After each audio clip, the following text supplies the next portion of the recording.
सब अदलिया में तकसीम का एक तासुर है, क्या ये तासुर ज़ाइल हो सकेगा?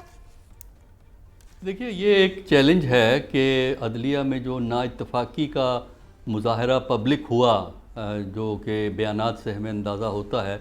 एक तो ये चैलेंज है कि इसको किस तरह कम और ख़त्म किया जाए और उसमें नए चीफ़ जस्टिस का रोल हो सकता है कि हम आहंगी के माहौल को ज़्यादा बढ़ाया जाए। दूसरा चैलेंज मैं समझता हूँ वो ये है कि जो ये 26वीं अमेंडमेंट हुई है उसकी वजह से जो अदलिया की कहना चाहिए आज़ादी जो है, अदलिया की ख़ुद मुख्तारी है, वो बड़ी हद तक मजरूह होती है, क्योंकि चीफ़ जस्टिस के सिलेक्शन पॉलिटिकल ग्राउंड्स पे अब हुआ करेंगे और जजेस की अपॉइंटमेंट में भी पॉलिटिकल इंटरवेंशन बहुत ज़्यादा है।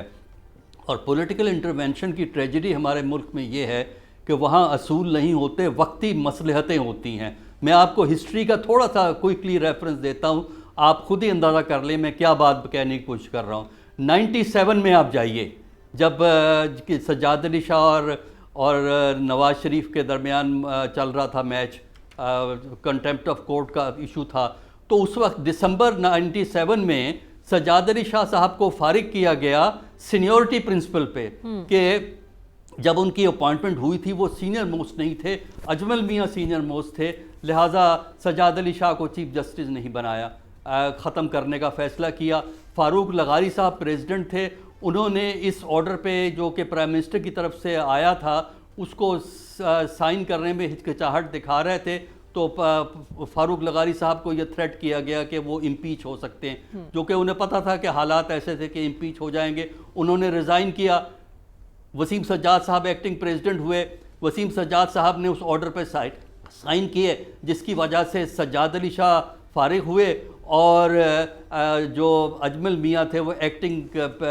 चीफ जस्टिस बने, बाद में full chief justice later on बन गया। उस वक्त सीनियरिटी के प्रिंसिपल को एडॉप्ट किया गया कुछ लोगों को अदलिया से फारिग करने के लिए। आज उसका बिल्कुल हम रिवर्स देख रहे हैं। अब यह है कि चूँकि सियासी मसलहत ये है उसी पार्टी की कि सीनियरिटी प्रिंसिपल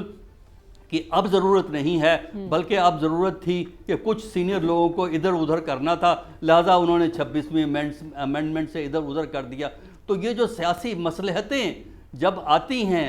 तो जुडिशरी का मसाइल पैदा हो जाते हैं और इस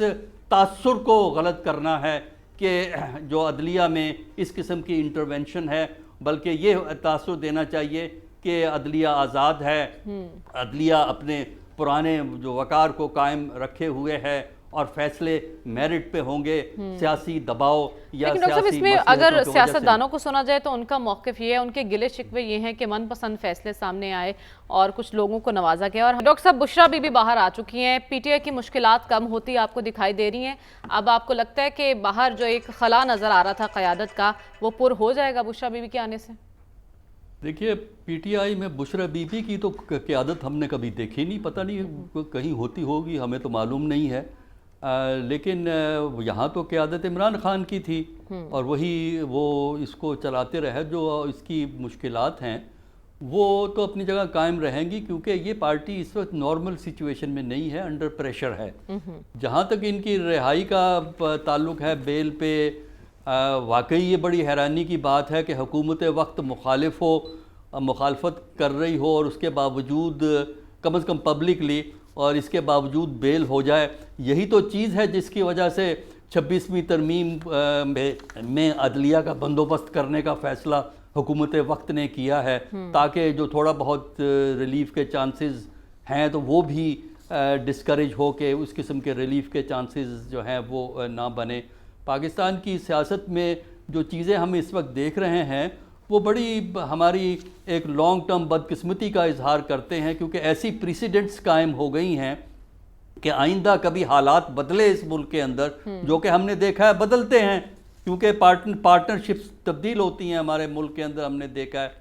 तो फिर यही गलत रवायत जो है वो किसी और के ख़िलाफ़ इस्तेमाल हो रही होगी। तो मेरा नहीं ख्याल कि ये खबर इतनी अहम है कि जिसको आप इतना मौजू बनाएं कि ये बड़ी अहम तब्दीली हुई है। जो पीटीआई की मुश्किलात हैं, पीटीआई के मामलात हैं, इसको अहम मौजू हमने नहीं बनाया है, तो फैसल वावडा साहब कह रहे हैं और वो बहुत बड़ी बड़ी बातें कह रहे हैं। देखिए, फैसल वाडा साहब की जो आप बात कर रहे हैं, या तो आप उनको